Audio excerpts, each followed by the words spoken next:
petite oreillette et tout. Ouais, attends. Ah ouais. C'est une très grosse prod. On dirait pas, mais...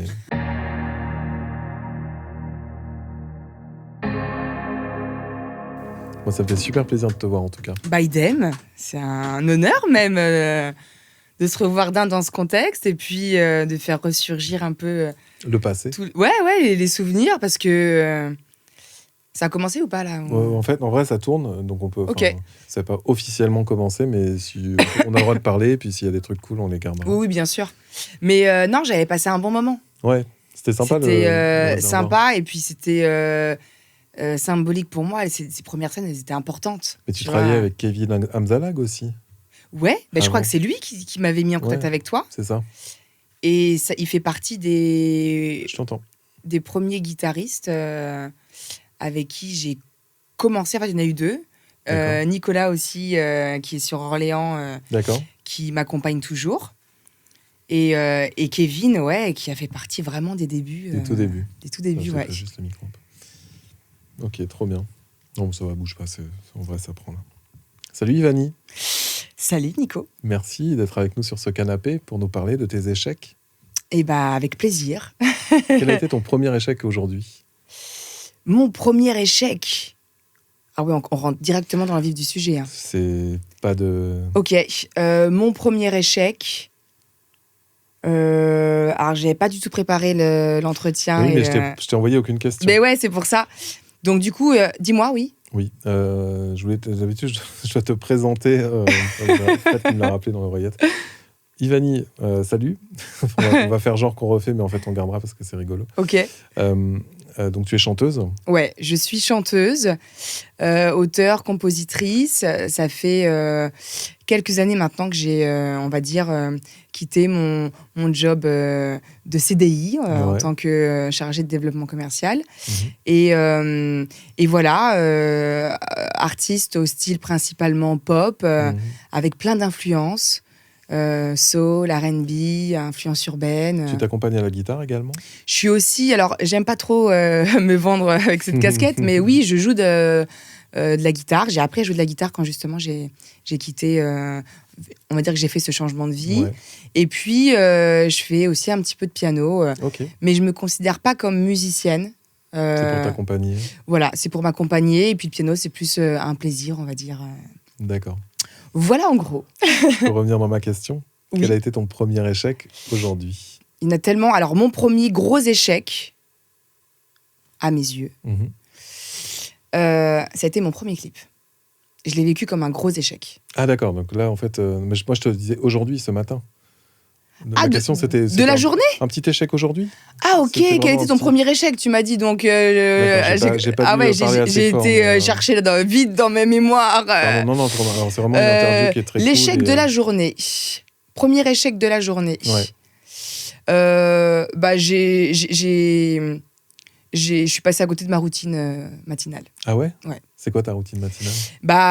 En général, je touche pas à mon téléphone pendant les 30 premières minutes lesquelles je me réveille. Ah, c'est bien ça. Et étant donné que je sortais un petit peu du cadre classique de mes journées classiques, j'ai pas fait mon sport du matin, qui est une routine très rapide, hein, ça dure 20 minutes en général. C'est bien de faire et j'ai pas fait ma cohérence cardiaque. Voilà. D'accord. Cohérence cardiaque, pardon, je sais pas ce que c'est. Cohérence cardiaque, c'est un exercice de respiration. D'accord. Tu inspires sur 5 temps, tu expires sur 5 temps, ça dure 5 minutes. Et je fais ça le matin et le soir. D'accord. Voilà. Super. Et ce matin, non. Et je l'ai pas fait ce matin. D'accord, parce que ta journée était organisée. Parce que voilà, je savais que fallait que je parte plus tôt, que j'avais des choses à faire, et je me suis dit ok, par quoi je commence. Et voilà, c'était mon petit échec de la journée, mais c'est pas grave. D'accord. C'est quoi ta définition de l'échec à toi ? Ma définition de l'échec,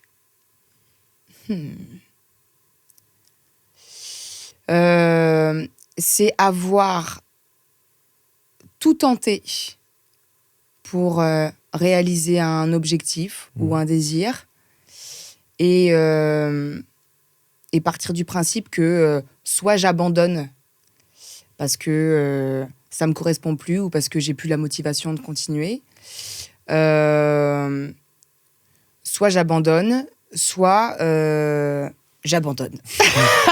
L'échec, c'est l'abandon ? Pour moi, l'échec, c'est l'abandon, parce que l'échec, c'est un terme pour moi qui est assez philosophique. Ouais, parce que on peut pas dire qu'on a échoué tant qu'on n'est pas mort, pour moi. C'est-à-dire que tant que je suis vivante sur cette terre, il y a des possibilités d'arriver un jour. Et dans la notion d'échec, qui renvoie à la notion de réussite, il y a une question de temps. Ouais. Et le temps, tant qu'on a du temps devant nous, dans cette vie, tout est possible. Ouais, c'est beau ça. La vie, la réussite, c'est une question de temps. C'est pour ça que, dès le départ, c'est pour moi l'échec, c'est un mot qu'on entend beaucoup, et en même temps, ça a eu des notions derrière, des notions qui sont tellement vastes. Ma question, elle concerne peut-être le sentiment d'échec. C'est-à-dire que dans l'absolu, effectivement, à froid comme ça, tu peux considérer que les choses ne sont pas un échec puisque tu peux rebondir et tout ça. Bien sûr. Mais tu sais, c'est plutôt le sentiment. Moi, je vois très bien de quoi tu parles.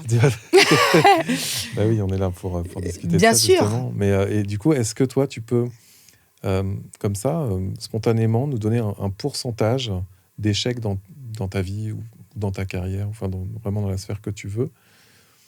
Est-ce que tu pourrais nous donner... Je dirais plus de la moitié. Plus de la moitié? Ouais, plus de la moitié. En étant vraiment honnête, bien plus de la moitié.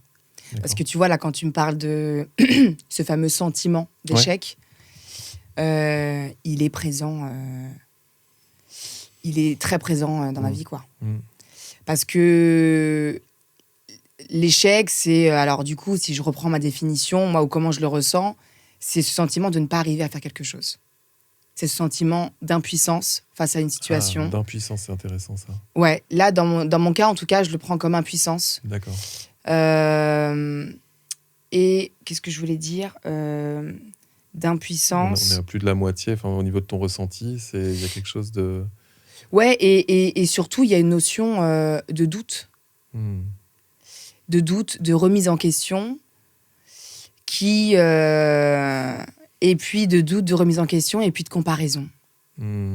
Parce qu'il n'y a pas d'échec en vrai sans comparaison. Oui, c'est très intéressant ce que tu dis. Ça renvoie à plein de choses, mais effectivement, il y a des histoires comme ça dans l'histoire de la musique. Alors, je ne vais pas avoir forcément les noms de tout le monde, mais il y avait le premier batteur des Beatles avant Ringo Starr, qui s'appelle Pete Best, ou qui s'appelait Pete Best, je ne sais pas s'il est toujours en vie. Pete Best, il a été viré au moment où les Beatles ont sorti le premier single qui a cartonné. Et donc le mec, le seum total, et puis après les Beatles, c'est devenu ce que c'est devenu et tout ça. Et donc ce mec-là, il a vécu avec un très gros échec, mais il a appris en fait à construire autre chose, il a construit une famille, il a une belle vie en fait. Et parallèlement à ça, j'avais vu une comparaison dans un bouquin, je crois. Et il y avait le mec qui s'était fait virer de Metallica au début, après qui a fondé, alors Fred, je ne sais pas si je dis une bêtise ou pas, Megadeth, merci. Ok. Merci l'oreillette. Merci Fred qui m'aide dans les trucs comme ça, entre autres. Et lui, en fait, il a eu le seum, continué d'avoir le seum malgré le succès du groupe, en fait. C'est-à-dire qu'il y avait un truc de comparaison comme ça avec Metallica, qui était le plus gros groupe de métal à une époque. Et en fait, c'est marrant parce que c'est vraiment... Tu vois, il y a une question de perception. Donc là, tout à fait. Je reviens une question d'ego. D'ego, ouais, c'est drôle. Et plus tu as, on va dire, un ego qui est haut, alors je parle pas forcément du mot vraiment ego qui correspond au gars auto-centré, et en même temps, plus tu vas être auto-centré, plus tu vas dire « moi, je suis le meilleur ». Parce que dans cette notion d'échec, il y a, je pense, tu parlais de perception, il y a il y a des personnalités où ils ont besoin de réussir leur vie. Ils vont se mettre en compétition pour tout, ils vont vouloir être les meilleurs, ils vont vouloir être aussi un peu supérieurs, tu vois. Et ça, on l'a à différents niveaux en chacun de nous. Oui, bien sûr. Il y a des gens, ils sont pas du tout... ils s'en fichent d'arriver... Arriver premier à la compétition, au final, ils ont participé et c'est cool. Et pour d'autres, je vais prendre l'exemple des sportifs, où... c'est aussi un moteur. Ouais. Ça va être l'essence pour essayer d'aller dépasser le record, pour essayer de se surpasser soi, mais avec quand même de dire mec, je vais te battre.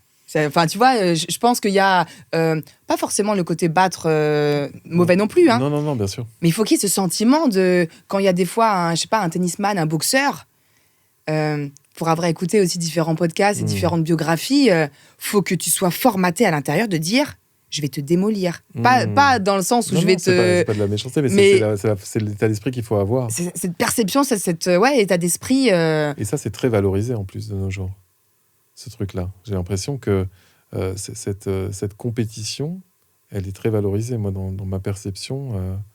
Et j'ai l'impression que dès que tu sors un peu de ça, en fait, que tu arrives dans le monde de la plupart des gens qui ont un rapport un peu plus tranquille avec tout ça, tu sais, t'es pas... tu sais, par exemple, quand tu traînes un peu sur les réseaux sociaux et que tu vois des trucs d'entrepreneurs et tout ça, machin, genre, alors le mythe de... pardon, après on peut avoir un avis là-dessus différent, mais le mythe de quitter votre job, arrêter d'être un mouton, machin et tout ça, tu vois. Et c'est un peu un mythe, quoi, moi je trouve. Et du coup, ça te met en situation d'échec si tu... Je suis entièrement d'accord. Mais moi, pour le coup, j'adhère pas à cette notion de vouloir absolument dépasser risque, l'autre. machin, Ouais. Et je pense qu'on n'a pas besoin de déshabiller Jacques pour habiller Paul, en fait. Je pense qu'on a tous notre place ici. Après,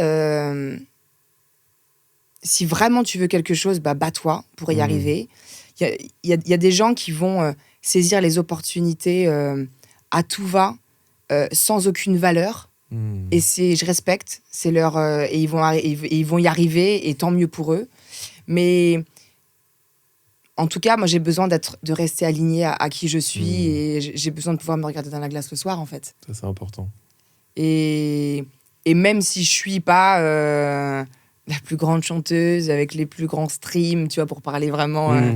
mais en vrai, c'est pour ça que c'est ultra aléatoire, parce que on a tous des chemins différents, on a tous des missions de vie différentes, et on veut se comparer. On est dans cet engrenage de comparaison. Et qu'on le veuille ou non, hein, j'en parlais encore ce week-end, c'est difficile parce que tu reviens constamment à ça, tu ouvres ton téléphone, tu regardes la télé, et tu dis, ok, et moi je suis où c'est quoi ma place dans cette société ? Ça te force à te placer. Exactement. Est-ce que toi, tu as le souvenir de la première fois que tu t'es senti en échec ? La toute première fois ? Ouais. Ou une des premières fois, un souvenir marquant comme ça, qui a été fondamental dans ta vie, marquant en tout cas, où tu as ressenti comme ça peut-être un truc de comparaison. Ouais, je me souviens, ça y est.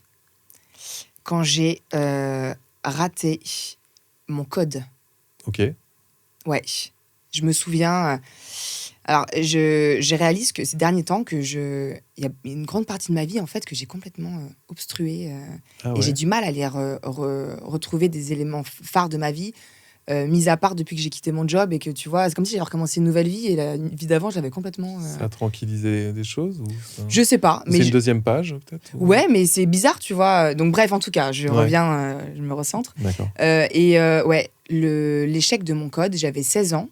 J'ai passé la conduite accompagnée. Et en fait, je pense qu'à cette période-là, j'étais encore dans cet état de réussite. Alors, de moins en moins, parce que j'ai toujours eu des bonnes notes. Enfin, étant petite, c'est-à-dire primaire, collège, je faisais un peu partie des premiers de la classe. Okay. Avec toujours une image de rebelle. Je parlais beaucoup, j'étais très... j'étais un élément perturbateur, mais j'avais des bons résultats. Bons résultats, donc on te laissait un peu tranquille. Exactement. Et ça me permettait aussi, moi, de pouvoir jouer de ça. Et plus on arrivait au lycée, par exemple, mais de bonne élève, de très bonne élève, je suis passée à une élève moyenne. Je me contentais vraiment d'un 12, puis d'un 11. Et tu vois, j'ai eu mon bac avec un 11 et quelques, tu vois. Donc je crois que est-ce que j'ai eu une mention ? 11 et quelques, je pense pas. Je crois pas. Enfin, en tout cas, 11 et quelques. Je crois pas que j'ai eu le 12. J'ai même pas eu de la mention assez bien, tu vois, mais j'ai eu mon bac. Et tu vois, au fur et à mesure, cette notion de vouloir être bien vu, d'être un peu dans les premiers. Être bien vu. Ouais, ça partait. Et donc, j'avais encore, quand j'ai passé mon code, j'avais encore cette notion de... faut pas que j'échoue, quoi. Et ouais, ça fait partie des... Je me rappelle que j'ai pleuré, et Et j'ai une de mes copines de classe qui m'a dit « Ah, t'as raté ton code, quoi. » Intérieurement, elle m'a cassé, quoi. Ah ouais, parce que C'était... c'est beaucoup dans le regard des autres, quoi. Exactement. Ouais, exactement. On se construit beaucoup comme ça aussi. Enfin, on est plus ou moins sensible en fonction des personnes Ouais, à ça. tout à fait. Mais si on y est sensible, ça C'était une bonne élève, en plus, que on était souvent... j'avais souvent des meilleures notes, des fois elle me dépassait. C'était ta rivale? Pas ma rivale, parce que... mais dans le sens amical. Mais à la fin, ouais, même si elle était très scolaire, moi, j'étais pas du tout dans ce délire-là. Et ouais, ça m'a... Voilà, mon premier échec. Ok. En tout cas, je l'ai ressenti comme un échec intérieurement, quoi. Qu'est-ce que la Ivani d'aujourd'hui dirait à la petite Ivani qui a 16 ans comme ça, qui a raté son code pour la première fois? Bah, t'en auras d'autres des échecs, alors lève-toi, cocotte. Hein. Si tu pleures pour un ton code... encouragement, Elle est intéressante, cette question, parce que... alors, de manière plus globale... parce que je te parlais tout à l'heure, on parlait ensemble de un dimanche à la campagne. Et Fred, comment il s'appelle déjà Bref, le présentateur. Ouais. Commence ses interviews... Frédéric Lopez, merci. Et commence ses interviews en disant, en voyant l'image de cette petite, en général la photo d'enfance, qu'est-ce que vous direz en connaissant son parcours de vie? Et je me suis posé moi-même cette question. Ok. Et en fait, je lui dirais rien du tout.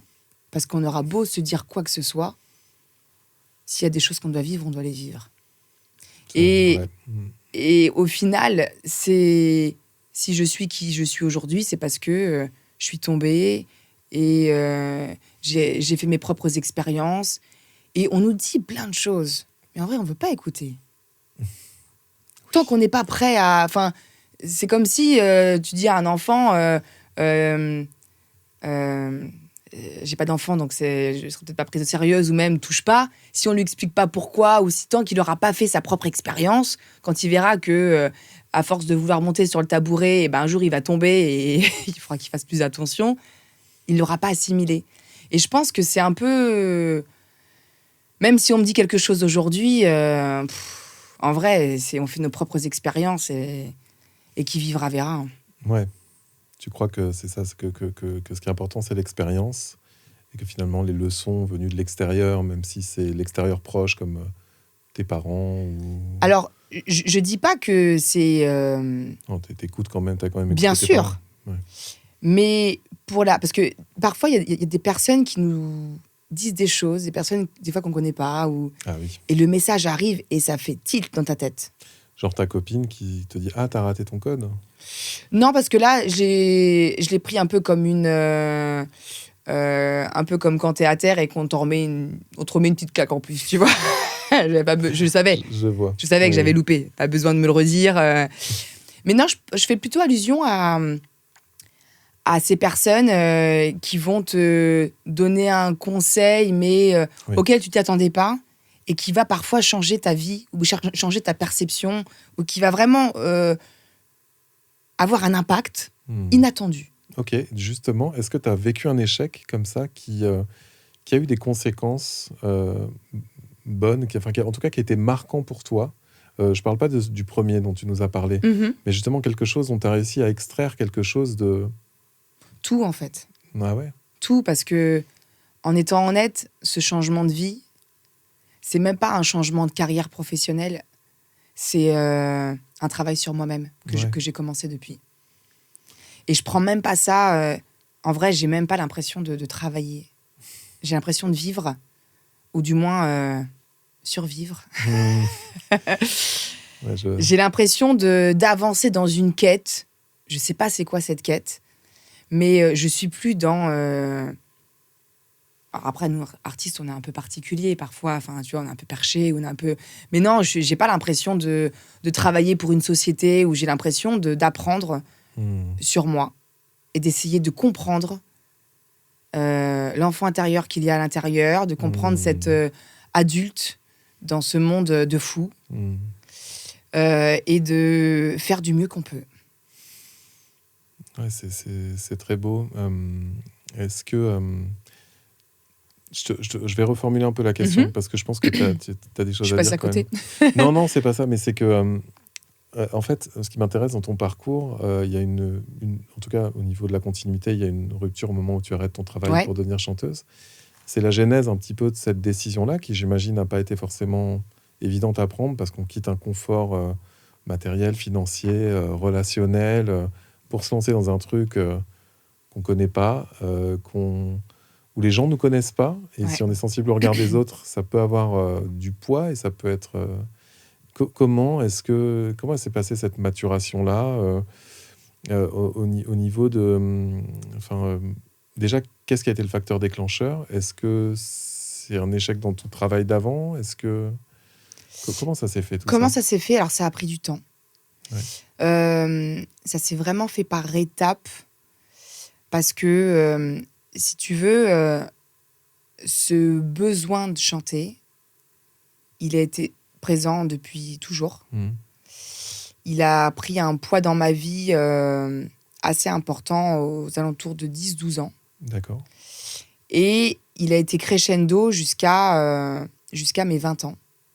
Je suis partie 1 an aux États-Unis et en fait, j'ai perdu ma voix. Va expliquer pourquoi.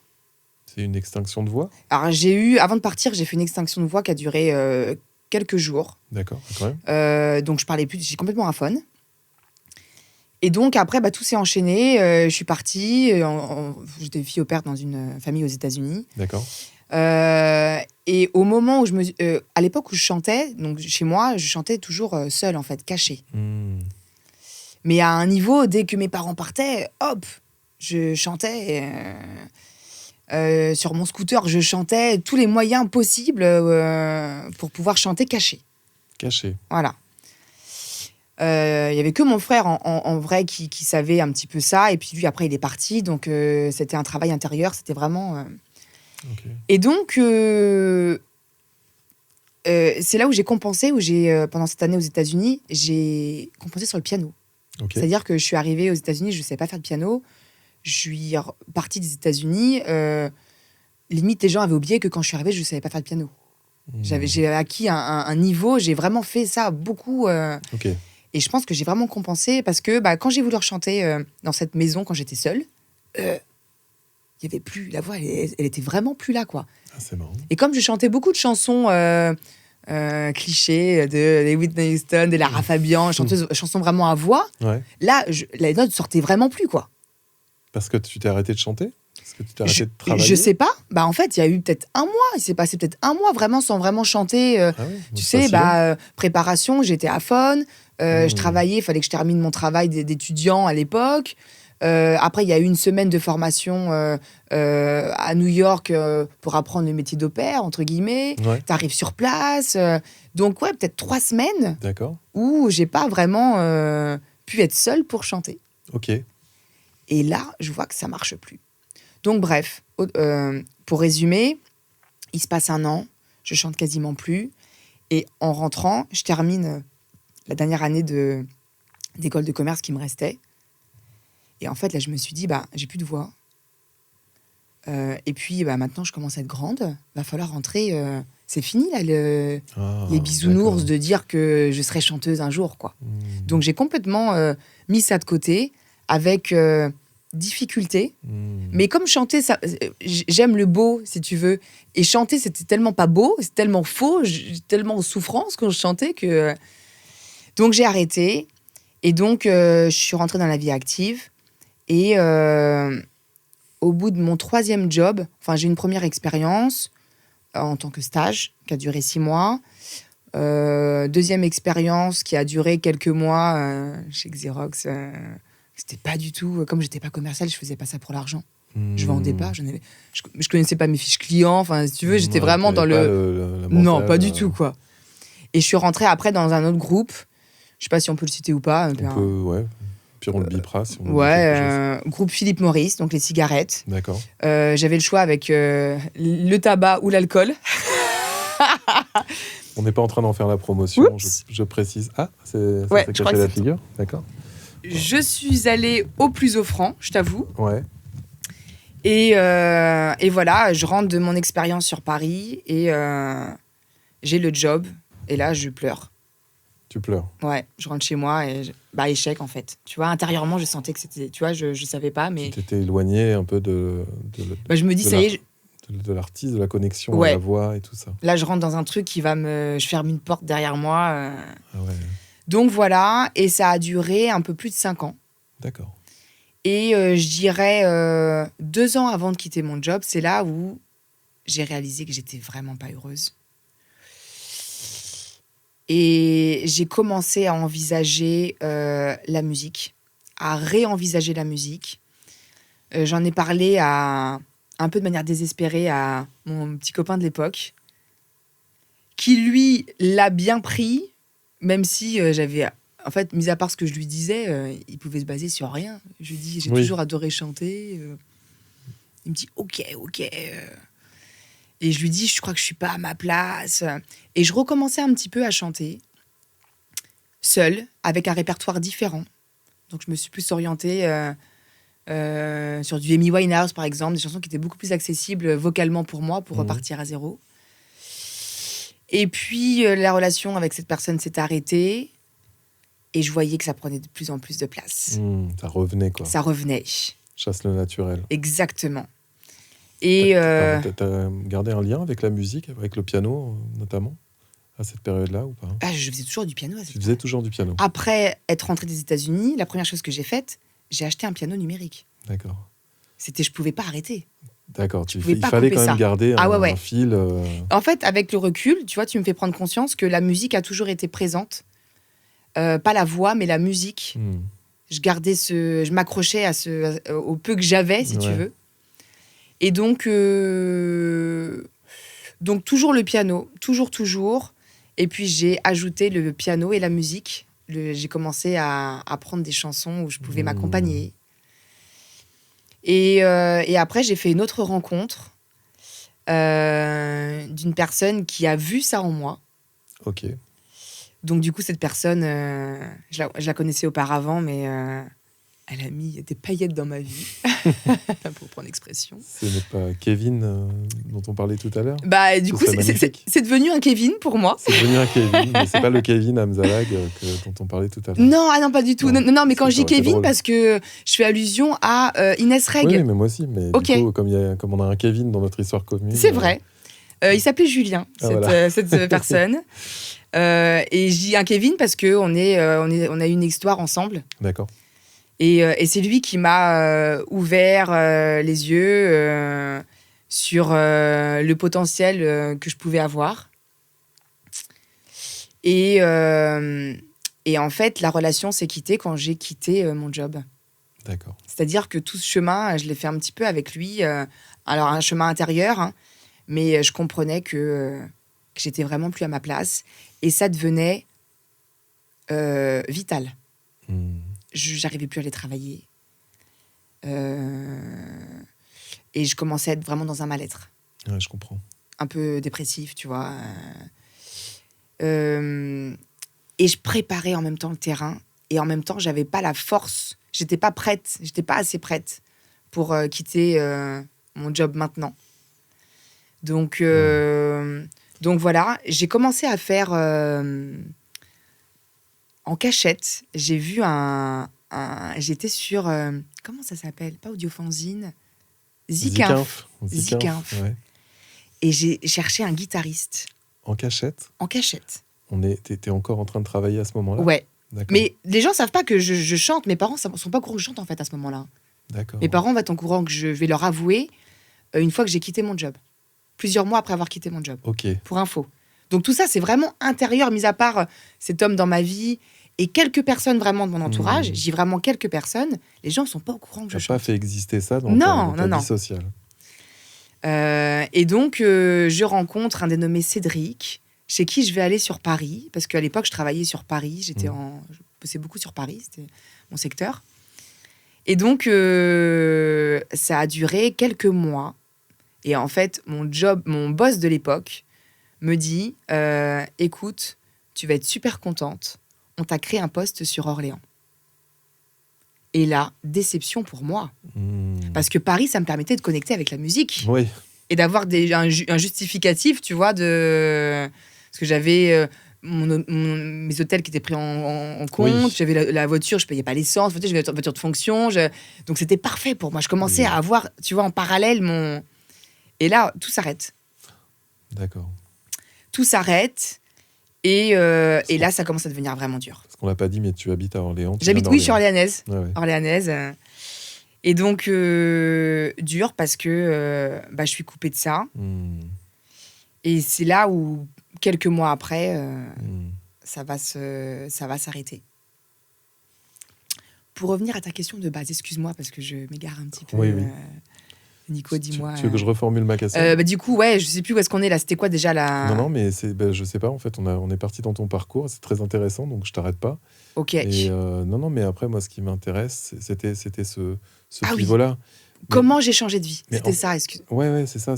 On parlait de ça. Et, mais ce qui m'intéresse, et en prenant un peu de hauteur par rapport à tout ce que tu m'as dit, c'est ce côté un peu secret, quoi. Et finalement, est-ce que le fait de faire ton coming out de musicienne, de chanteuse plutôt, c'était vraiment ça.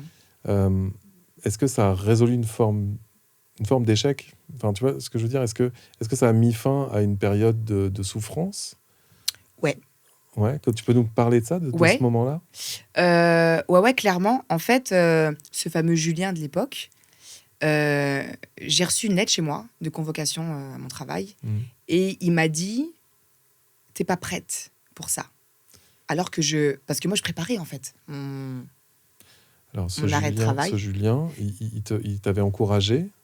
Lui, en fait, des choses en toi. Il voyait la musique, il voyait tout ça, mais je pense que comme tout le monde, il a eu peur de le fait de le côté de stabilité financière, de plus de travail, de quoi tu vas vivre. Et en fait, moi, j'avais commencé à préparer mes arrières, et c'est souvent des conseils que je donne. Tu sais, des fois qu'on nous demande qu'est-ce que tu donnerais, quel conseil tu donnerais aux gens qui veulent se lancer. Déjà préparez vos arrières financièrement parce que c'est plus la même chose, quoi. Oui. Plus du tout les mêmes repères. Et donc ça, je suis quelqu'un qui anticipe quand même beaucoup. Et j'avais un peu commencé à préparer tout ça. Et au-delà de ça, et quand il m'a dit « T'es pas prête ?» Là, je lui ai dit « Mais en fait, t'as rien compris. Ça fait un moment que je suis prête et que j'ai peur, en fait, de me lancer. Et que là, ce rendez-vous, je l'attendais depuis longtemps. Il aurait dû arriver même avant. Tu vois ? Donc, du coup... on m'a lancé dans le grand bain sans les brassards et j'attendais que ça. Tu sais pas vraiment nager, mais tu sais que tu vas pas te noyer. Tu sais que tu vas te faire la nage du chien, tu vas te débrouiller, et c'est ce qui s'est passé après, quoi. Donc arrêt total et délivrance. Délivrance. Wow. Délivrance intérieure, motivation pour commencer de nouvelles choses, bien évidemment de la peur, parce que tu repars à zéro. Donc là, la peur d'annoncer c'est tout bête, annoncer à tes parents que tu chantes, en fait. Et la peur d'affronter un discours parce que j'ai des choses à leur dire à mes parents. Parce qu'ils ont aussi un rôle dans cette peur, dans le fait que j'ai caché tout ça.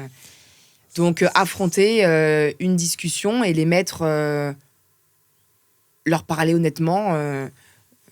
Typiquement, j'ai dit à ma mère, « Maman, ça t'étonne que je chante ? Vraiment ?» Par rapport à des choses que tu avais vécues, que tu avais l'impression que... Je suis sa fille, elle est supposée me connaître un minimum quand même. Oui. Et tous les gens autour de moi, ça les a pas choqués quand c'était limite une évidence. Parce que même si je chantais pas vraiment, j'étais toujours en train de chantonner, j'étais toujours... les gens savaient que j'adorais la musique. Après, c'est un métier qui est tellement fantasmé dans le bon et dans le mauvais côté que moi, je n'ai pas la même histoire que toi, mais c'est pareil, en fait, le choix de la musique, il n'est pas évident vu d'où je viens, en fait. Bien sûr. Et personne fait de la musique dans ma famille, mais vraiment personne.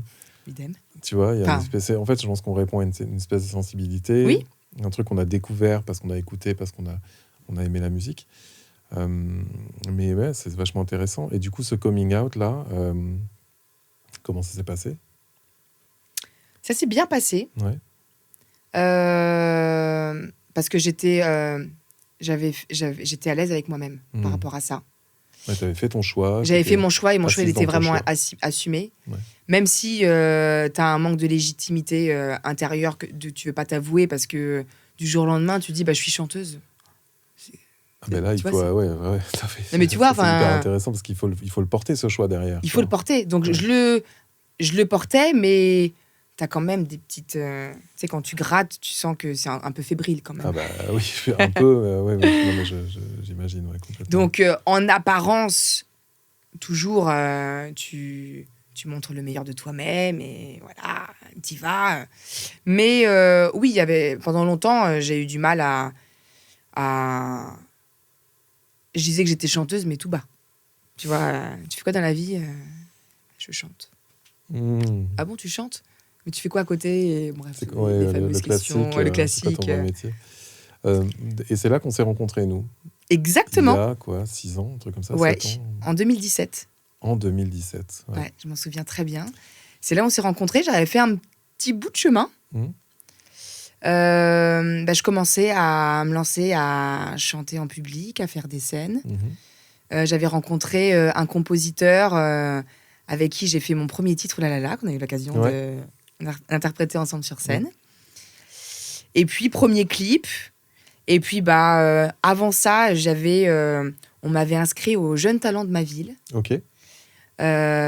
Où j'ai participé un peu sans grande conviction. Et il s'avère que j'ai gagné ce concours. Donc, j'ai fait la première partie d'Ahmed Silla au Théâtre d'Orléans. Trop bien. Première petite victoire avec du recul, parce que j'en ai parlé il y a peu de temps. Et il y avait un autre guitariste que j'avais rencontré qui était supposé m'accompagner. Et il s'avère qu'il m'a un peu lâché du jour au lendemain. Et j'ai dû interpréter toute seule. J'ai trouvé un genre de piano, un clavier. Et j'ai fait ça sur une bande-son. Et j'ai chanté une chanson piano-voix. Je me mettais vachement en danger, en fait. C'était dur. Il y avait de la panique à ce moment-là. Ouais, il y a eu de la panique. Et il y avait encore... Souvent, moi, dans ma vie, c'est que j'ai pas le choix. Ah ouais, donc t'y vas. Donc, fallait y aller. Si je synthétise, tu prends une décision. Et après, tu vois ce qui se passe et tu te débrouilles avec ta décision. Tout à l'heure, un peu maladroitement, je t'ai posé une question, la première question, et tu m'as parlé d'un clip. Ouais. C'était le clip d'Oulala ? Ouais. D'accord. J'ai très mal vécu. Tu l'as tourné aux Antilles ? Pas du tout. Je l'avais tourné au Touquet. T'avais pas tourné un clip aux Antilles ? Si, mais ça a été le 3e. Ah, pardon, ok.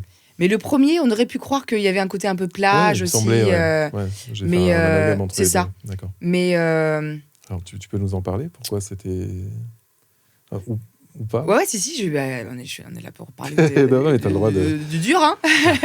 Okay. Pourquoi échec ? Parce que super prod, dans le sens où moi, j'ai jamais tourné de clip de ma vie. Je me retrouve, il y avait à peu près 16 personnes qui étaient là pour le tournage du clip. Waouh, quand même. À l'époque, j'avais débloqué quasiment 2 000 € ou un peu plus de 2 000 € de mes fonds propres pour pouvoir tourner ce clip. Et j'ai une équipe de tournage qui croit un peu en moi, qui croit au titre, beaucoup de motivation.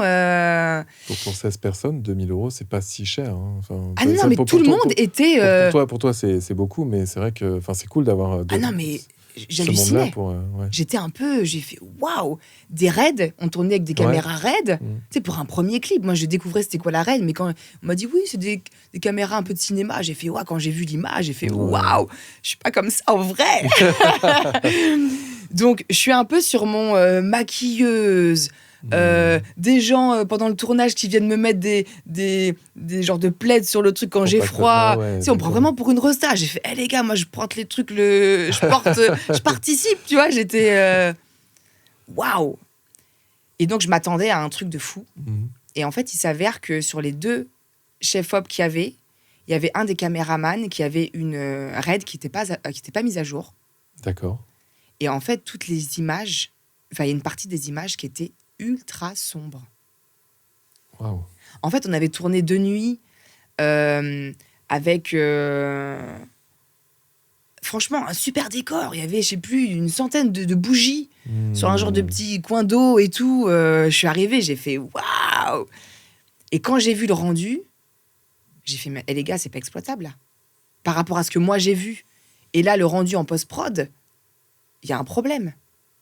Et j'ai commencé, j'ai mis un holà là-dessus, mais je suis quelqu'un de nature très perfectionniste. Et là, il y a tout qui s'est effondré, en fait. Donc, j'ai essayé de trouver plein de... T'avais assez de rush pour... T'as sorti un clip, au final, mais... Ouais, mais en fait, ça faisait partie du scénario. Oui, il y avait un scénario. Donc, si on faisait que des rushs au bord de la mer... Tu peux sauver le truc, entre guillemets, mais tu racontes pas l'histoire que tu voulais raconter. Non, exactement. Ouais. Et puis, il y avait des figurants, il y avait une petite fille qui était supposée représenter moi en plus jeune, une ado. Enfin, il y avait... Franchement... Ah ouais. Donc, j'ai dû accepter. Comme tout, de toute façon, comme tout échec, à un moment donné, tu es obligé d'accepter. Ouais. Le clip est sorti et j'ai ruminé ça pendant un bon moment. Et tu vois, on parlait tout à l'heure de personnes qui viennent... qui arrivent sur ton chemin et qui te donnent des fois, qui te disent une phrase et qui te font revenir à la réalité. Et il s'appelle Eric. Je sais pas, il n'est pas au courant de ça en fait, mais il m'a dit, il était à la maison une fois, et lui était réalisateur de documentaires, de films. D'accord. Et il m'a dit, il faut que tu redescendes. Hein. T'es pas Beyoncé. Ton clip, il est très bien. Alors oui, c'est pas... oui, en effet... mais remets-toi dans le contexte, quoi. T'es une chanteuse qui chante à la fête du village et t'as encore plein de choses à faire, quoi. Donc il t'a mis une petite gifle. Grave, il m'a mis une belle petite claque, là. Mais... Qui était vraie, au final. Ouais. Est-ce que t'as une arme, toi, maintenant, forte de cette expérience et puis des autres, contre le sentiment d'échec ? En fait, je suis tellement barricadée maintenant. Parce que des échecs, j'en ai eu plein dans ma vie. Des personnes, tu sais, dans ce milieu-là, on se raccroche à ce que l'on a et on nous vend beaucoup de rêves. Parce qu'on va rencontrer une personne qui connaît un tel, qui va dire « Ouais, moi, je vais être là. » Des personnes... je vais prendre l'exemple de Rick Allison. J'ai rencontré Rick Allison sur mon chemin. Je sais pas si tu vois qui c'est. Ça me dit quelque chose. C'est le producteur de Lara Fabian. Ouais. Et conjoint ou mari, je sais plus. Autant te dire que moi, j'ai chanté du Lara Fabian toute mon enfance. Et que et quand je vois Rick Allison, qui porte de l'importance à mon projet, qui écoute ma voix, qui me fait un retour de ouf, qui me dit qu'on va travailler ensemble. Il y a une sensation de... Et ça a été que ça, des montagnes russes. Donc Rick Allison, ça s'est pas fait ? Ça s'est pas fait, parce que... je sais pas pourquoi, parce que lui, après, il est rentré dans ses projets, et que des fois, on dit des choses, mais... Oui. Et moi, quand on me dit quelque chose, Oui, toi, tu t'accroches à ce qu'on te donne. Ouais. T'es jeune chanteuse, tu viens de débarquer bien dans le métier, tu prends tout. J'ai envie d'y croire, tu vois. Bien sûr. Croire à cette fameuse chance, tu sais, ou opportunité que tu vas avoir un jour dans ta vie ça a commencé comme ça, on m'a donné ma chance, on m'a tendu une main. Et en fait, moi, depuis toutes ces années, je suis toute seule, quoi. Donc, il y a eu ça, il y en a eu plein d'autres. Plein de choses, des belles paroles. Et au fur et à mesure, je me suis dit, en fait, les gens, ils peuvent te dire tout et n'importe quoi. T'as appris à te blinder. Ah ouais, grave. Mais encore là, je l'ai dit la même chose il y a moins de 10 jours. Ok. On est venu, je viens de sortir un titre, là. Et on m'a dit, c'est du solide. Je fais, Ouais, maintenant, tu relativises vachement ce truc. On va voir ce qui se passe. Ça se fait, il y a quelque chose, c'est bien. Ça se fait pas, c'est bien aussi, en fait. C'est pas grave. Ouais. Mais cool. Ça n'empêche pas de se projeter. Et parfois, je me dis, des fois, on me dit, est-ce que tu t'es pas trop un peu barricadé aussi ? Tu vois ? D'accord, ok. Bon, on va y venir après. Ouais, non, mais on va y venir maintenant, en fait. Donc, du coup, en fait, tu as l'impression d'avoir pris trop de distance avec les choses. Et c'est quoi, en fait, tu voudrais revenir dans un truc un peu plus émotionnel, peut-être, que tu as un peu fermé ?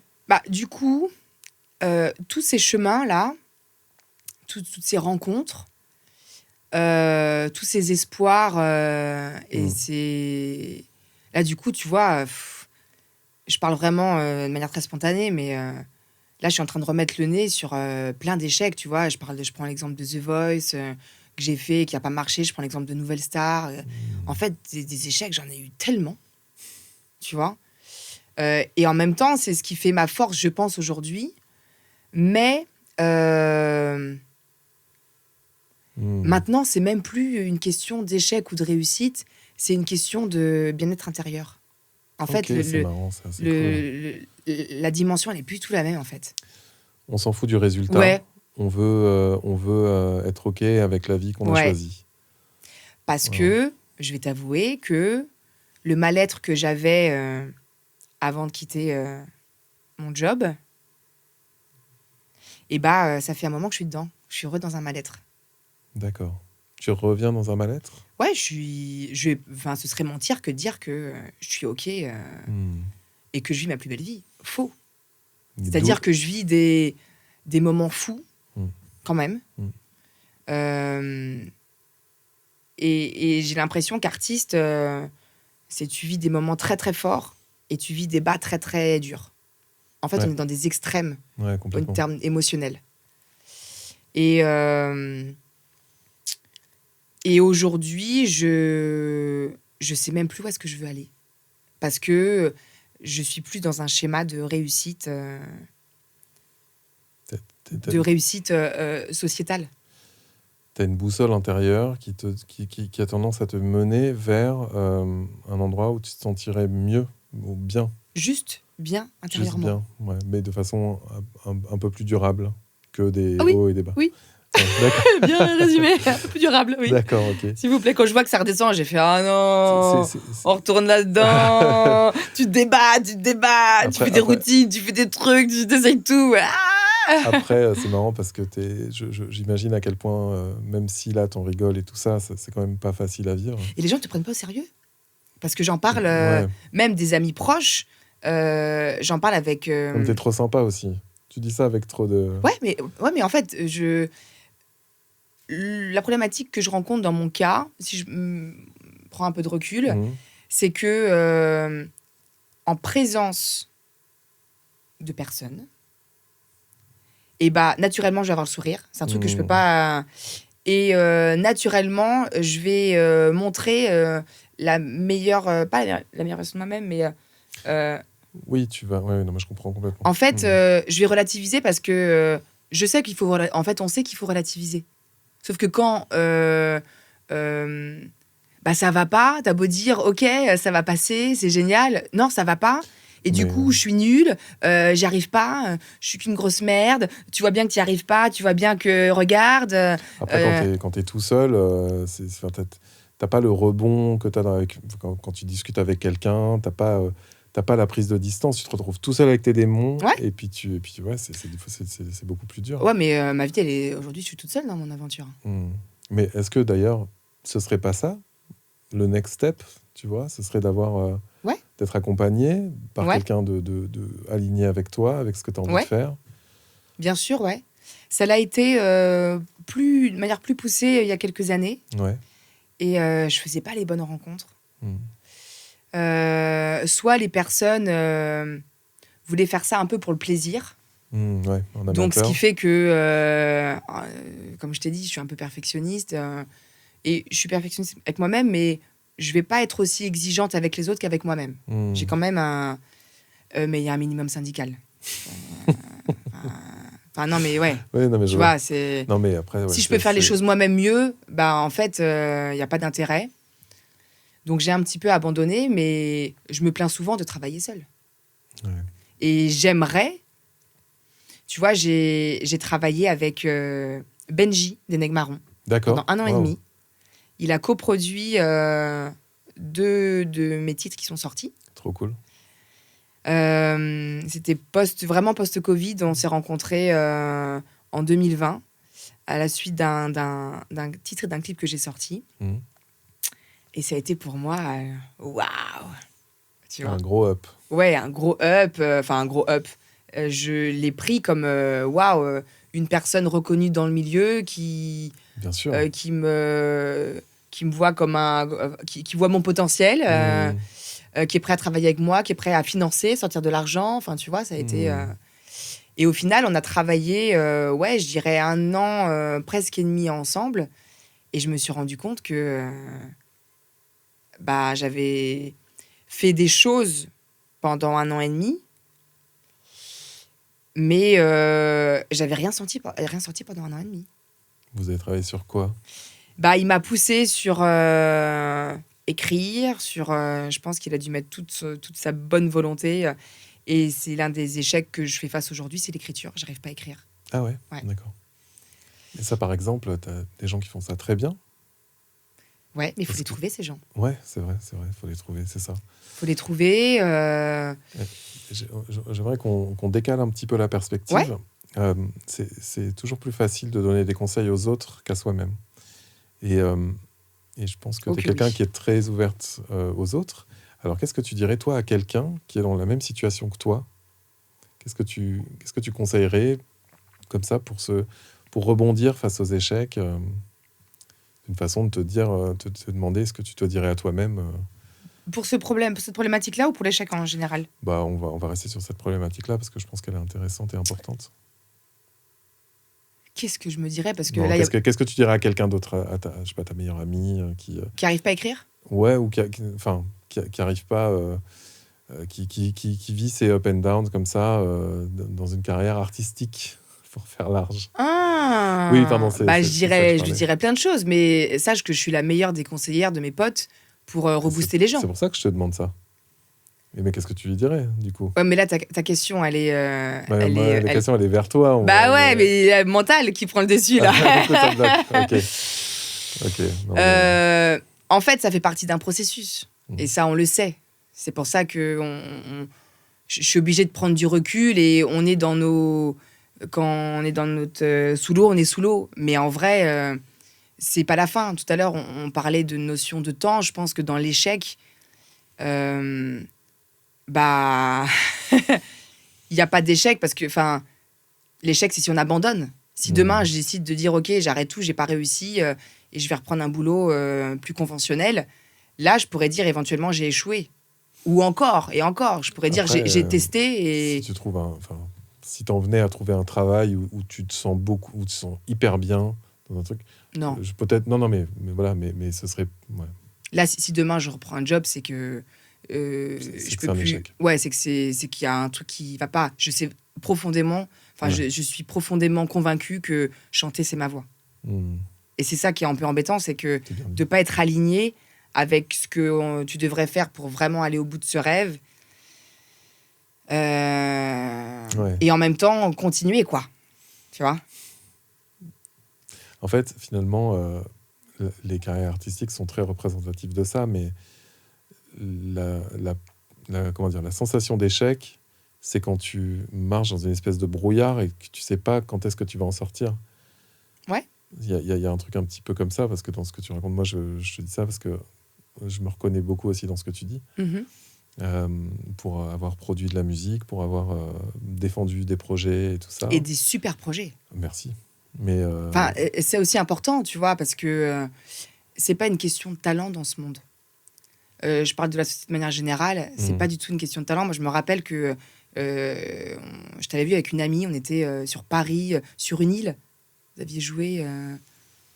avec Free for the Ladies, Ouais. on avait joué sur une île. L'île de... Enfin, sur Paris, tu sais, t'as cette petite île, là... L'île de la Cité. C'est ça? Ah oui, dans une cave. Ouais, enfin, Enfin, une espèce un d'endroit. concert, vous avez fait un concert. Mais oui, c'est vrai, j'avais oublié ce concert. Et Ouais. en fait, moi, j'avais découvert ton projet, là, à ce moment-là, D'accord. et j'avais kiffé de ouf. Le level, en plus, vous faisiez un genre de funk un peu. Ouais. C'est difficile de faire tu vois, de faire ce style musical bien. Et avec ma copine, on était genre, waouh, tu vois. Et je pense que tu as beaucoup de personnes qui font de la musique, mais qui n'ont pas forcément cet aspect qualitatif ou. Enfin, je pense que je sais pas. Peut-être que je me lance sur un terrain sensible, mais Non. je pense que c'est dur de faire de la musique de qualité. C'est un travail, en vrai. Enfin, c'est un travail dans le bon sens du terme. C'est-à-dire que c'est un art dans le sens artisanat. C'est-à-dire que C'est une volonté aussi. Hein. Ouais, mais c'est un métier. La volonté te permet de travailler ton art, de travailler ton coup de rabot. Ouais, Tu ouais. vois, tu fabriques un meuble, quoi. Enfin, moi, vraiment, Oui, c'est vrai, c'est vrai. ouais. Excuse-moi, du coup, je t'ai coupé. Non, c'est pas grave, du coup, j'ai pas bien entendu ce que m'a dit Fred. Pardon. Est-ce que il y a en toi un trait de personnalité dont tu te méfies et qui pourrait être responsable de ton prochain échec? Un trait de personnalité. Est-ce que l'autosabotage, c'est considéré comme un trait de personnalité? Non. Non, mais on peut en parler. L'autosabotage. C'est quoi l'autosabotage? C'est faire tout le contraire que tu devrais faire pour aller là où tu as envie d'aller. En étant consciente. Allez. En allez. étant consciente, ouais. Ouais. J'ai Euh, ça avec la prise de poids, moi. Mais, on a ça avec tellement de choses. ouais. Et la prise de poids, c'est même pas pour être une ancienne boulimique et qui a encore des gros troubles du comportement alimentaire. C'est la conséquence Oui. d'une autre problématique en vrai. Bien sûr, bien sûr. Mais ce qui est marrant, c'est que tu en es conscient. C'est-à-dire que tu bouffes ce Kinder.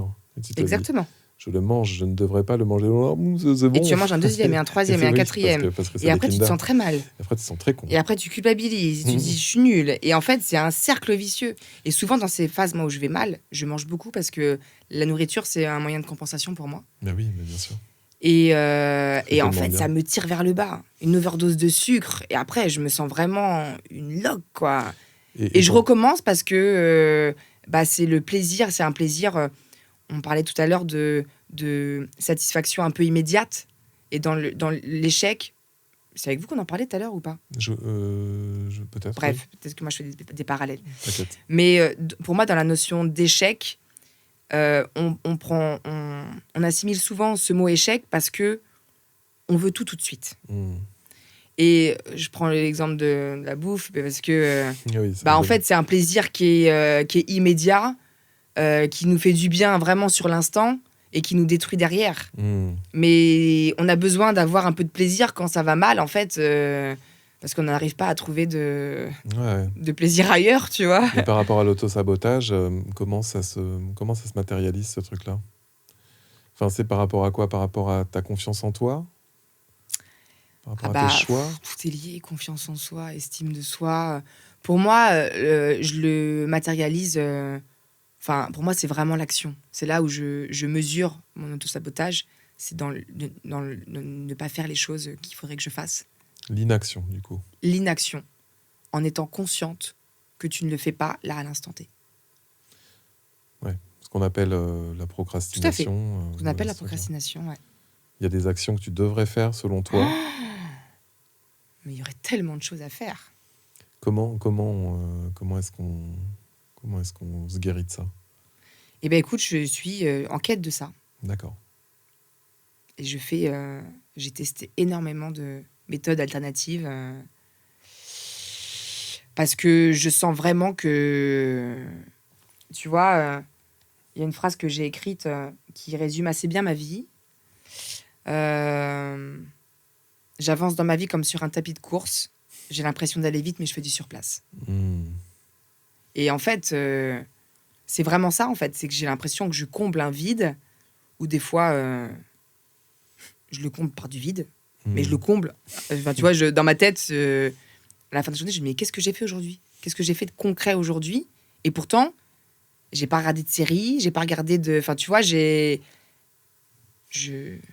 zombie, tu vois, qui est là, qui erre et qui va faire des choses complètement inutiles. Et les routines que tu fais le matin, qui sont peut-être un élément constitutif d'amoindrir ce sentiment-là? Sauf que, alors, c'est génial, c'est-à-dire que je suis partie du principe que il n'y a pas de petites actions. Et ça fait quelque temps que je le maintiens. C'est un peu plus en dents de scie ces derniers temps, je t'avoue. Mais tu vois, tout l'hiver, je l'ai gardé, même début du printemps et tout. Sauf qu'une fois que j'ai fait ces routines, qu'est-ce qui se passe? Il faut rentrer dans le vif du sujet. Ouais. L'objectif, c'est pas de faire du sport ou de c'est un truc qui va m'aider à me sentir mieux dans mon corps et dans mon esprit. Mais ça va pas se faire tout seul, en fait. Et la vie, elle a pas de projet pour moi, en vrai. C'est moi qui, si je reste dans mon canapé et dis j'ai pas de chance quand même, la vie elle va pas donner d'opportunité. Oui, mais ces opportunités, il faut aller les chercher. Est-ce qu'il n'y a pas des phases où on a besoin de repos aussi par rapport à ces objectifs? C'est un peu une anti-question, mais tu vois, qui va dans le sens de... Parce que moi, en fait, par exemple, ça m'arrive des fois d'être pas motivé et tout ça. Et bon, maintenant, j'arrive quand même assez bien à me dire, juste, je peux pas maintenant. Et c'est OK. Alors, c'est un sujet qui revient souvent sur la table, de par mon entourage. Mhm. Mais j'ai pas envie de me donner d'excuses. Aujourd'hui, on va remettre les choses dans le contexte. Je suis célibataire, sans enfant, j'ai que moi à m'occuper. Mhm. Tu vois, comparé à des amis qui ont une vie de famille, qui ont plein de choses, tu vois, à côté à gérer. Et je peux comprendre, tu vois, le côté surmenage. Mhm. C'est pas mon cas. C'est là, parfois, j'ai l'impression d'être une adolescente en grandes vacances. Je comprends. Et en fait, je peux pas. T'as des personnes qui n'ont pas conscience des choses. Mais et je pense que c'est ce qui me fait le plus souffrir intérieurement, c'est que je suis consciente de tout. Ouais, je vois. Tu vois, Mhm. c'est pourquoi je fais ça là maintenant, mais je peux pas faire autrement. Hein. Va te mettre derrière ton ordinateur, va écrire des trucs, va ritualise. Comme tu as réussi à faire ta routine tous les jours, il y a des trucs qui veulent pas. Tu vois, c'est. Mhm. Et du coup, non, j'ai mis des pauses à un moment donné, c'est-à-dire que où j'allais bien. Tu vois, je vais prendre l'exemple de cet hiver. Mhm. Et je prenais les choses avec cœur. Bah, c'est pas le moment, c'est pas le truc. Tu faisais des choses entre-temps, mais... Et au bout d'un moment, tu fais, ça va durer combien de temps, ça? Tu sais, je me parle un peu comme si... un peu comme le coach sportif d'un sportif qui a cru que c'est pas en faisant des grasses mat le matin... c'est pas mon cas, mais pour un sportif, tu vois, il faut se lever tôt, il faut pratiquer, il faut... Ouais. Et c'est ça qui va payer. Mhm. Et si tu veux, j'ai cette âme de combattant, de warrior, de guerrière, et j'ai l'impression d'être complètement dans l'inverse, et je sais pas pourquoi. Donc je fais des thérapies, plein de trucs, pour essayer de comprendre le traumatisme, d'où ça vient, Ouais, d'aller c'est chercher. c'est vrai qu'il y a un nœud quelque part Clairement. entre l'action, la satisfaction, la perspective. Ouais. Ouais. C'est intéressant. Donc aujourd'hui, l'échec, on va dire que je le côtoie au quotidien. Mhm. Et en même temps, je suis consciente que c'est un processus.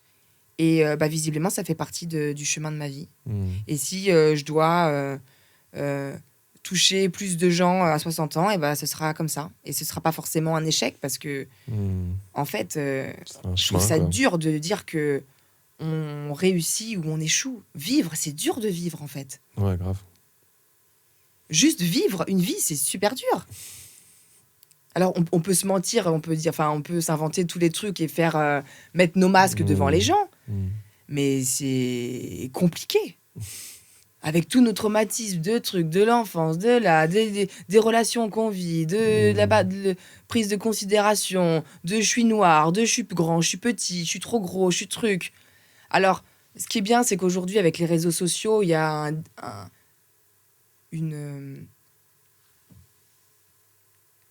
j'arrive pas à trouver mon mot. On ouvre la Une parole. libération. Une libération, tu vois. Oui, on peut être homosexuel et être heureux et pas forcément être mal vu par, tu vois. Je dis ça au hasard, hein. Oui. Mais il y a Oui. de tout, en fait. Oui. Je suis tombée sur le petit post de Christine and the Queens, Ouais. que j'ai trouvé poignant, et en même temps... je prends pas du tout position, je respecte complètement, mais c'est dur parce qu'elle est dans un chemin intérieur et on voit qu'elle est complètement... Il est dur, hein. Moi je l'ai vu aussi. Il est dur et on voit qu'elle est meurtrie, quoi. Mm. Et en même temps, on a tous nos problèmes dans nos lives. Et peut-être que des gens vont le faire exprès de l'appeler elle plutôt que il. Il y a des gens, ils seront même pas au courant.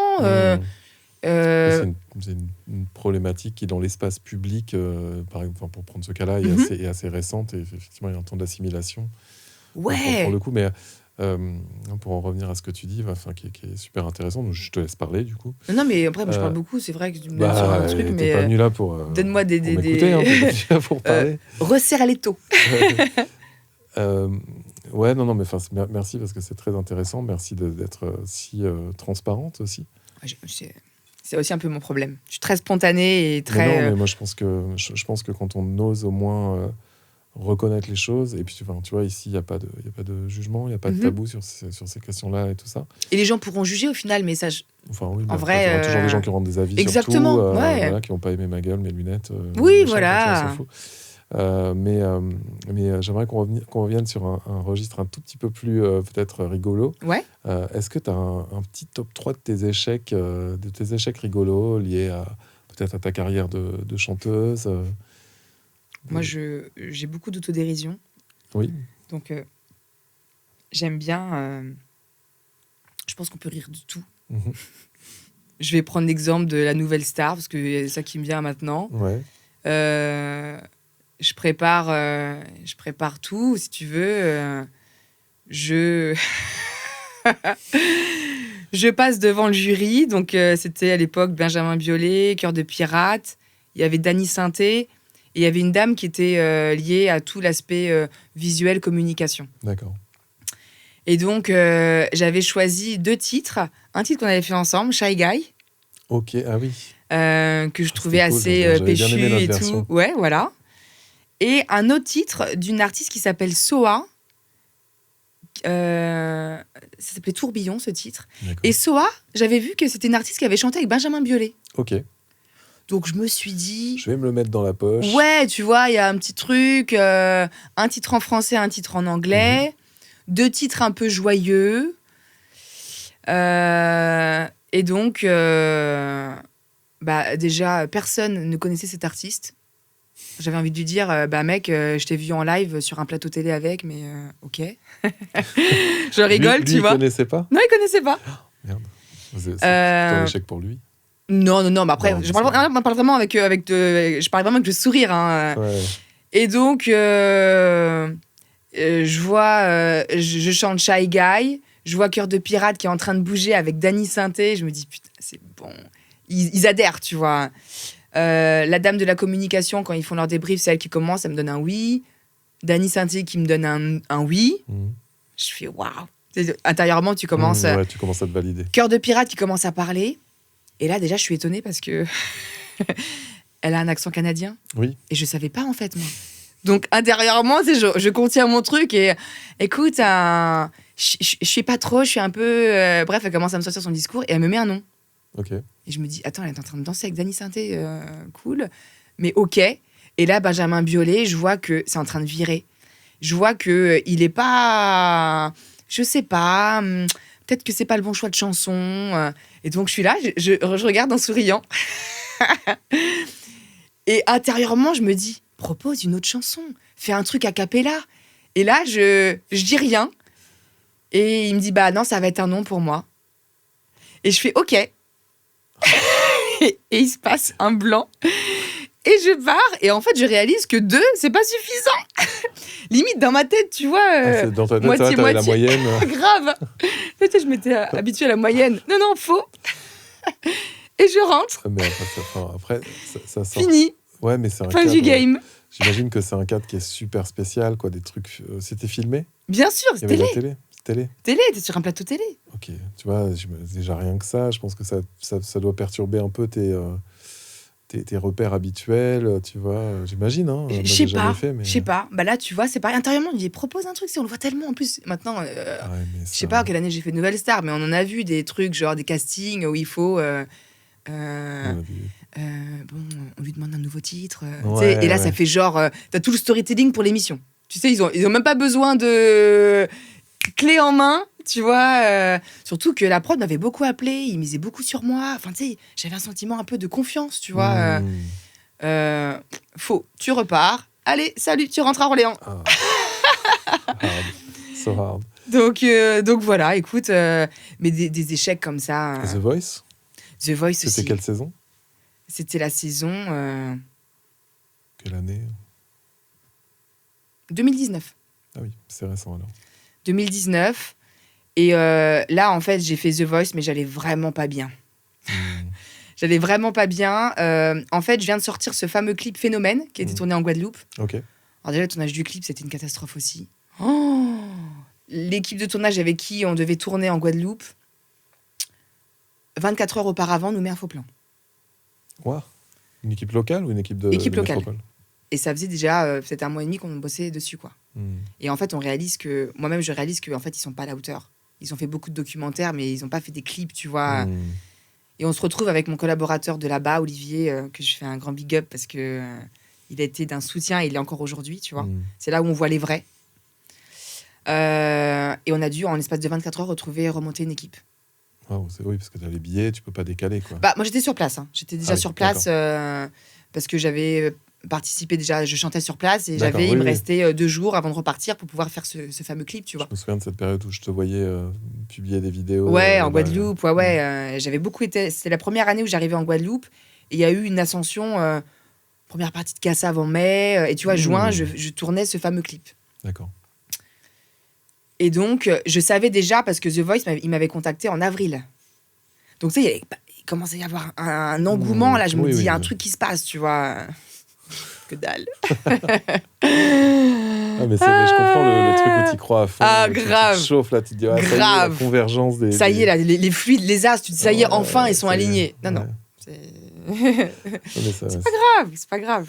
Et donc, The Voice. The Voice, je viens de sortir mon clip. T'as réussi à faire le clip quand même. On a réussi à faire le clip, alléluia. Ouais. Franchement, le résultat est cool. Allez voir le clip. Allez voir le clip. C'est ma caméra. Et en fait, en Guadeloupe, je trouve un éditeur. Ok. Je trouve un éditeur et en fait, les personnes qui ont pas composé, mais qui ont arrangé, on va dire, mais composé quand même, tu vois, parce que moi, j'étais venue avec un guitare-voix sur ce titre-là. Et c'est eux qui m'ont fait toute la prod, donc arrangement, mais aussi un petit peu composition. Enfin, tu vois, en vrai, c'était convenu comme ça, il n'y avait pas de... C'est moi qui ai écrit mes textes. Voilà, c'était... Et puis, je pense qu'il y avait encore des points qui étaient encore abstraits de mon côté, tu vois. Et donc, ils me disent, non, nous, on a aussi un éditeur. Ok, ah oui, donc ça bloque. Et l'éditeur avec qui j'avais signé me dit, en fait, règle tes problèmes et on voit après, quoi. Ça bloque tout. Pareil, l'éditeur en question, il m'avait fait un plan de développement. Genre, on va cibler les télés, les trucs. Tu fais waouh. Sur le papier, tu fais waouh. En réalité, il s'est rien passé. Là, c'est des trucs d'artistes que tu dois peut-être connaître ou que le nombre d'artistes a connu. Au final, c'est pas fou, au final. Et donc, là, en fait, je commence à rentrer en conflit avec les compositeurs. D'accord. Avec qui j'avais des bonnes relations. Ouais. Je commence à rentrer en contact avec les éditeurs. Rick Allison, que je rappelle, qui faisait aussi du consulting, que je commence à consulter. Et là, je me dis, je commence à partir en embrouille. J'ai même pas commencé, je suis déjà... Et donc, The Voice arrive à ce moment-là. C'est-à-dire que les castings, la fin des castings arrive à ce moment-là. Avril, j'avais peut-être dû passer, j'ai été sollicitée. Peut-être en mai ou en juin, j'ai dû faire des premières présélections. D'accord. Avec Bruno Berberes, avec déjà une équipe, tu vois, de The Voice. Et en début d'année, je crois en septembre, tu repassais le casting final. D'accord. Donc là, le casting final a été fait. Et je suis sélectionnée pour passer au siège à l'aveugle. Donc, je rencontre le coach vocal, la boîte de production. Je commence à faire des répétitions. Je rencontre les musiciens. Je vais passer à la télé, Nico. Chose, tu vois, qui est apparentée comme du succès pour l'entourage. Oui. Ça, c'est les trucs. À tort ou à raison, mais c'est une forme de validation des gens qui sont pas du métier et qui pour eux, pour eux, tu passes à la télé, waouh, c'est bon, t'es là. Enfin, tu vois, c'est hyper binaire en fait dans la perception des gens. Alors que c'est complètement faux en fait. C'est juste pour j'essaie d'analyser un peu ce comportement. J'ai l'impression que ça flatte leur ego de connaître quelqu'un qui passe à la télé. C'est juste ça en fait. Il y a peut-être un peu de ça. Tu vois, genre de dire mais en vrai, les gars, je leur dis nombre d'artistes avec qui je chante en presta, en événementiel ou en cachetonne, tu vois, qui ont fait des The Voice. Et on fait les mêmes scènes et on fait les mêmes dates pourries où des fois on chante devant un peu de gens. Enfin, tu vois, on va pas se mentir. Hein. C'est le métier. Mon pote aussi, qui me disait tu es chanteuse à la fête du village. Bah, en fait, c'est ça, quoi. C'est là où on se fait la main. Hein. Ouais, mais c'est là que tu gagnes ta vie aussi. Exactement. Donc, tout ça pour dire que je fais... j'arrive là, pareil, encore une fois, il y a des grosses attentes sur moi. Tu sais, tu dis, waouh, la prod, ça se passe bien, tu vois. Coach vocal qui m'avait dit, je me rappelle, qui était le coach vocal de Lara Fabian. Je m'excuse, tout aura rapport avec Lara Fabian. Et qui me dit, je crois que t'es la plus belle voix que j'ai eue là de cette saison. Intérieurement, je dis rien, mais moi, ma voix, c'est, tu vois, c'est ce que j'ai de plus cher et en même temps, c'est ce qui me cause le plus de troubles. Mais c'est le plus beau compliment qu'on puisse me faire, tu vois. Et donc, pareil, j'ai dû choisir seule les chansons, les titres. Encore une fois, j'ai fait des mauvais choix. J'ai fait des mauvais choix de titres. Et donc, en fait, comment ça s'est passé ? Casting, coach vocal. Donc, tu vas dans les locaux à Paris, dans leurs bureaux, tu vois. Après, il y a eu toutes 2 journées où tu as fait répète avec les musiciens, où il y avait une autre, je sais plus, il y avait ITV, je crois. Non, c'est pas ITV. Comment ça s'appelle ? C'est ITV ? ITV à l'époque ? En fait, The Voice, ça appartient à une boîte de prod qui n'est pas TF1. Je sais plus comment ça s'appelle. C'est pas ITV, je pense pas que ce soit ITV. Bref, cette fameuse boîte de prod. En démol ? Non. Ouais. Non, en démol, c'était pas The Voice. Ok. C'était pas Nouvelle Star en démol ? Bref. Je sais plus. Ouais. Pardon. Et donc, je me suis, je pense, complètement chiée dessus. Ouais.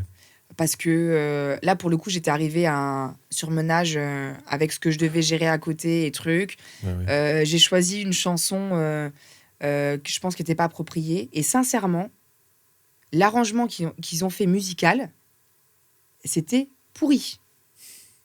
Vraiment pourri. C'est-à-dire que même quand moi j'ai rencontré les musiciens, je l'ai dit aux gars, il devait y avoir une intro au piano. Donc très un peu émotionnel et tout, et après ça partait en péchu. Et en fait, ils ont tellement coupé de manière, ils se prennent pas la tête, c'est que les musiciens, quand ils ont vu la partition, et bref, je pense que j'ai pas fait, j'ai pas été à la hauteur. Parce que je vivais des choses qui n'étaient pas forcément cool. Et puis tu as la pression, c'est de la télé, c'est pas de l'artistique, c'est de la télé. J'imagine qu'il y a une espèce de rythme un peu hardcore à encaisser, quoi. Mais je suis prête à ça. Tu vois, je suis prête au travail, un peu comme je disais tout à l'heure. Mais tu peux pas te comprendre, je pense que tu es obligé de te planter pour comprendre les codes, tu vois, de ce qu'on attend de toi. Ou tu en as certains qui y arrivent, mais je pense que c'est chaud, quoi. Ouais. Mais écoute... suite à cette... parce que du coup, ils nous ont rajouté une présélection qui n'était pas prévue. D'accord. Et là, on m'a dit, fini, game over. Ah, putain. Ok, d'accord. Ouais. Bon, ça marche. Donc, fin du game. Fin du game. Et en même temps, en étant honnête, peut-être que j'étais pas prête. C'était clairement pas le bon choix de chanson. Et peut-être que je me serais plantée devant des millions de téléspectateurs. Tu vois ? Peut-être, ou pas. Mais peu importe, c'était mon chemin et tu peux que l'accepter. Voilà ce qui s'est passé, 2019, après 2020, peu de temps après, on arrive au Covid. Et après, 1 an et demi, quasiment 2 ans sans rien faire. Là, c'était chaud. Je comprends. C'est quoi ton actu ? Mon actu, écoute, je viens de sortir un tout nouveau single qui s'appelle Ma Belle. Que je vous invite à aller écouter. On va mettre le lien dans la description de la vidéo. Ouais. Je sais pas quand ça sortira. Ouais, d'ailleurs, peut-être en 2024, mais exact. Bon, peut-être que d'ici là, tu auras d'autres actus qu'on mettra. Mais ouais, bien aussi. sûr. Ouais. Et puis, je suis en train de travailler sur un EP. D'accord. Super. Un peu en solo. C'est dur. Beaucoup d'échecs. Beaucoup de remises en question. Mais le jour où il sortira, je pense que ce sera pas une réussite, mais un sentiment de fierté. C'est déjà et c'est déjà pas mal. Merci, Vanny. Merci à toi, merci à toute l'équipe du podcast. Merci. Et c'est un plaisir. Bon, on retourne là-bas ? Yes, c'est parti. Cool. Merci beaucoup.